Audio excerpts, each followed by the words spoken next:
I think the merging of the Fed and the Treasury, which is effectively what's happening during COVID, sets a precedent that, well, we've never seen since the Fed got their independence.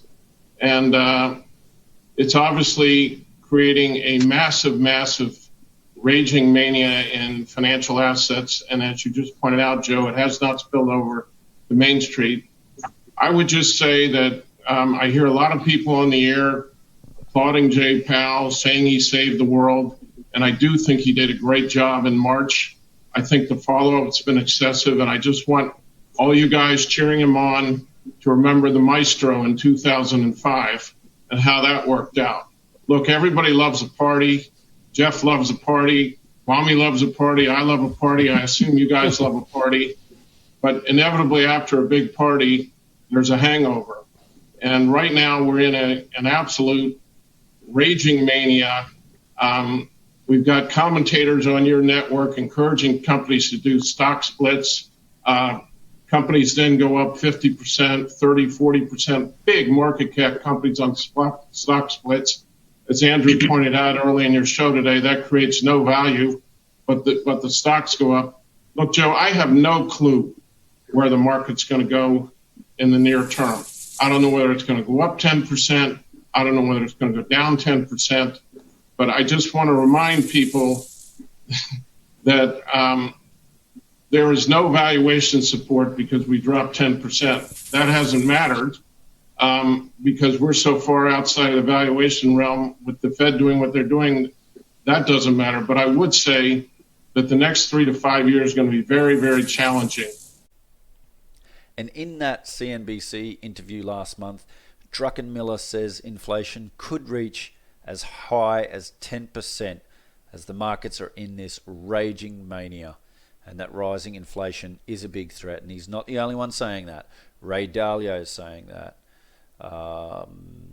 Warren Buffett and Charlie Munger are saying that. Jim Rogers is saying that. Jim Rogers has been pouring into gold and silver recently. What do you believe inflation will mean for the markets and the economy? Still, while there's signs that it could potentially rise, how high does it have to get before we really start taking it seriously? Well, I think we're about to see next week a core CPI number that could be 1.7%. And while that is sounding still low, it's the monthly trajectory that we've seen that I think is building up to something greater. And I think once you start getting above 2%, particularly in the PCE, which is the Fed's metric that they watch, higher inflation becomes potentially dangerous because I think it's going to come with still very mediocre economic growth. So that sort of stagflationary type combination could handcuff the ability of the Fed to do more easing, lead to higher interest rates, which would crimp a very credit-dependent economy, and can also hurt, as I mentioned, those high PE stocks. So in a way, a stagflationary type of environment, if it were to happen, is the market's worst nightmare, I believe. Just what is inflation? Justin Lahart with the Wall Street Journal wrestles with the definition of inflation in his article, Using a Dictionary to Define Inflation Can Spell Trouble. Lahart writes that up until 2003, Webster's defined inflation as printing money. Since the 2003 edition, Webster's defines inflation as a continuing rise in the general price level. And today, this is what most people think. When you say the word inflation, people think rising prices. However, let's keep reading on. Mainstream economists say that only those out of step define inflation as increased money creation. They were quite far behind the times, says Harvard economist Greg Mankiw. In his widely used economics textbook, he defines inflation simply as an increase in the overall level of prices in the economy. Now, Greg Mankiw, his economics textbook is used right across Australia in all of our universities. Even our good professors that I've spoken to who, let's say they don't agree with Keynesian economic theory, they don't think it adds up, even they use Greg Mankiw's economic textbook in second and third year economic classes. So it's definitely definitely getting out there. And so everybody uses inflation, this new post-2003 addition, if you want to call it that, or explanation, as a continuing rise in the general price level, or an increase in the overall level of prices in the economy. But really, that is just the consequence of inflation. It's not inflation itself. Anyway, let's keep reading on. Lahart traces the I word, better not say that word, inflation, back to 1755, when the state of being swelled with wind flatulence defined inflation. In 1864, Webster's American Dictionary of the English Language defines inflation as undue expansion or increase from overissue set of currency. Now, Peter Schiff talks about this as well, this expansion. So inflation is an expansion of the currency supply. You can't expand prices. You can prices go up, prices go down, but you can't expand prices or contract prices. Prices are simply a consequence of either expanding or contracting the currency supply. Anyway, let's read on. And so on from there until 2003. This semantic innovation is by no means harmless, Mises wrote in Planning for Freedom. Mises points out that it's impossible to fight an evil that you can't name. The public gets lost when a detailed analysis is required, and continually referring to this analysis is bothersome, besides being ineffective. As you cannot name the policy increasing the quantity of the circulating medium, it goes on luxuriantly, Mises wrote. However, what is most damaging is that when policymakers fight the consequences of inflation, a rise in prices, they make matters worse, not realizing the causal relationship or relation between the increase in money in circulation and credit expansion on the one hand and the rise in prices on another. Mr. Lahart writes that there has been a shift in American thinking of the purpose of dictionaries. Rather than defining words as some experts thought they should be used, dictionaries have moved towards defining words as people actually use them. So what we have is a generation of people, economists and otherwise, who don't understand what inflation is. When questioned about rising gasoline prices, Fed Chairman Ben Bernanke said during the Federal Reserve's first press conference, "This is a very adverse development. It accounts for almost all of the inflation. There's not much the Federal Reserve can do about gas prices per se without derailing growth entirely. The Fed cannot create more oil. What we can do is basically try to keep higher gas prices from passing into other prices and wages, and creating a broader inflation that would be harder to extinguish. Our view is that gas prices will not continue to rise at the recent pace. That will provide some relief on the inflation front. Just look it up in Webster's. The Fed has nothing to do with prices." Now, Doug French is an Austrian economist. He received his master's degree in economics from UNLV, studying under both Professor Murray Rothbard and Professor Hans Hermann Hoppe. Now, I'm going to do another video where we have a look at Mises, Ludwig von Mises, on this whole thing about inflation. It's going to be a detailed video, so definitely watch it. But here's the difficulty when it comes to investing, or for investors. Do we have inflation or deflation? This argument, it's a big debate in the FinTwit world. Are we seeing inflation or deflation? And the most important thing is to first work out how to define inflation. And then once you've defined it, then that will go a long way to working out whether there's inflation or deflation and how to invest accordingly. Now, different countries, different nations, their central banks have different rules. So in the US, the Fed basically can print bank reserves. So when they're buying assets from banks and financial institutions, such as bonds and mortgage-backed securities and whatnot, they create bank reserves. Those reserves are held at the Fed, and then the commercial banks can lend out new loans, which is creating new currency. So you actually need to look at the amount of credit growth that's happening in the economy in the US.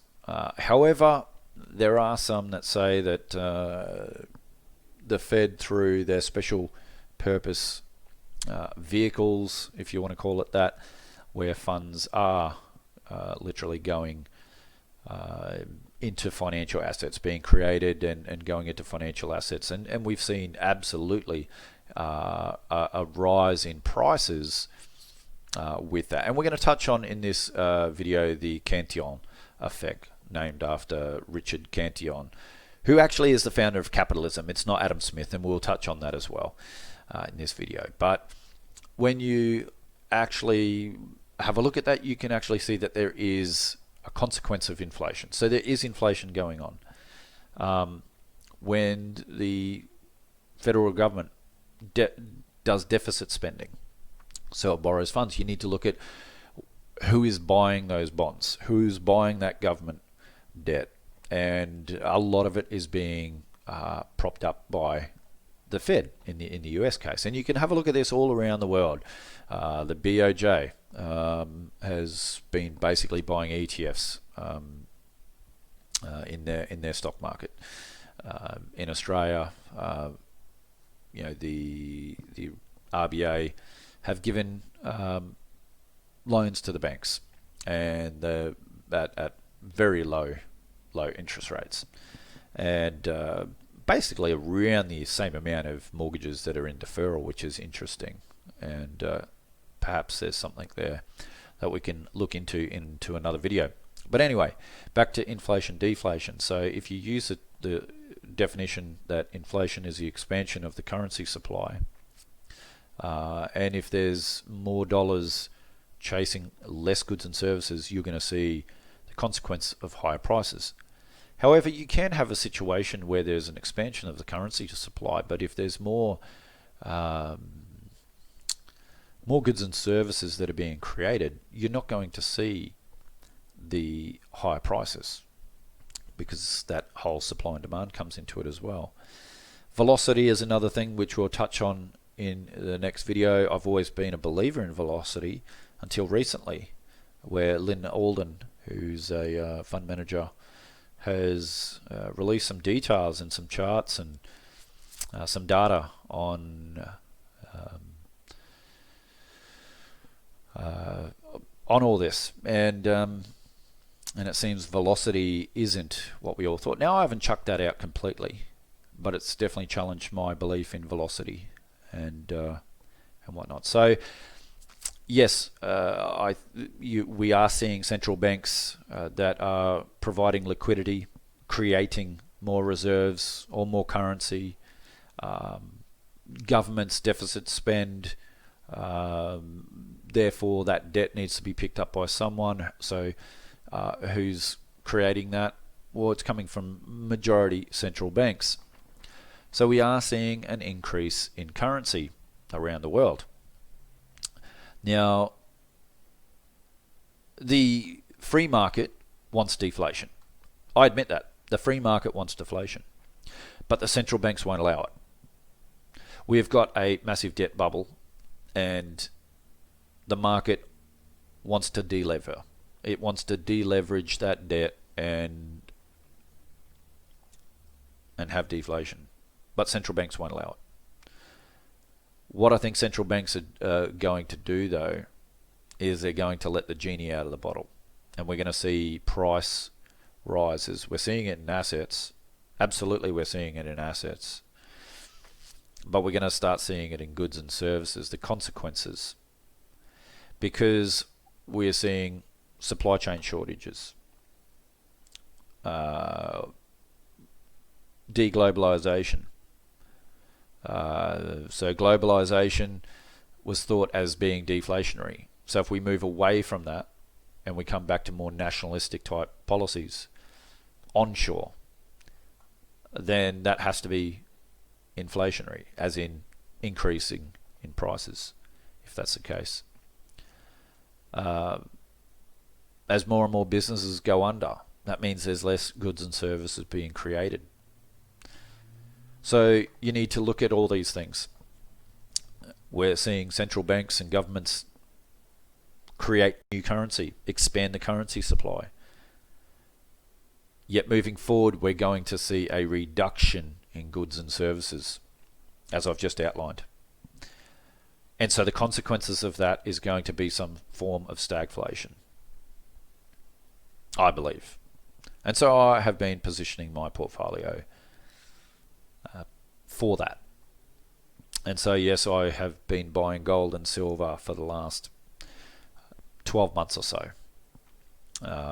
I've been buying gold and silver, miners and explorers, to where almost half my portfolio is just in that sector alone, both in physical gold and silver and in shares in gold and silver miners and explorers. And I've done quite well. My portfolio, gold and silver's, the physical price has gone up a lot.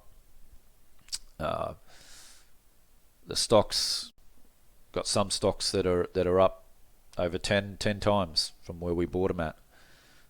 Some are up over 300%, and others are up maybe 50 or 60%. So we're certainly doing very good on that side of our portfolio this year. Obviously, I do have some cash as well. I've got some liquidity because I do think that there's going to be a pullback in asset prices soon. I'm expecting another downturn in the market, and so I want to have that dry powder so that I can come in and buy some cheap assets. So we need to get the definition of inflation right before we know how to invest. And one thing I love about Austrian economics, when you actually study it, and I never was an Austrian. I was the classical guy, the Adam Smith guy. Yep, Adam Smith, sound economics. I've never agreed with the Keynesian theory, but I was always a classical type economist. This, neoclassical, neoliberal kind of outlook on the world. However, when I came across Austrian economics about 6 years ago, I worked out that basically Austrians have predicted every boom and bust for the last 100 years plus.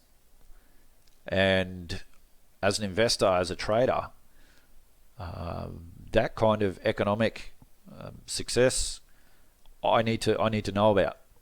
What have they got that other theories don't have?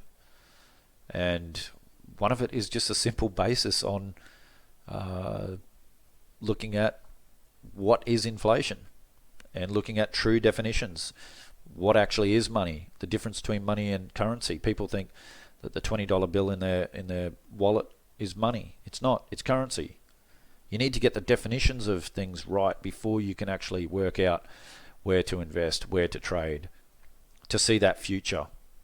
And so I encourage people, if you have a like for economics, for investing, for trading, then pick up an Austrian economist book, Ludwig von Mises, Murray Rothbard.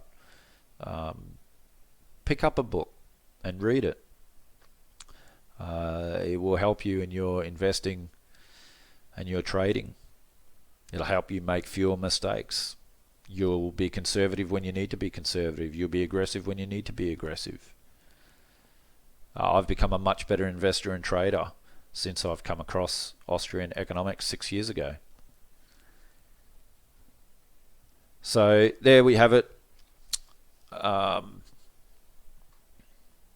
There's an intro into what is inflation. In my next video, I'll do a much detailed, where I'll take some excerpts and show some highlights of a book from Ludwig von Mises. I won't tell you which book. You'll have to watch the video, and we'll go through it, just some highlights of it, and at the end of it, you'll absolutely have a sound understanding of what really is inflation from an Austrian perspective. So thanks for joining me. I'll see you again on another episode, Finance Uncut.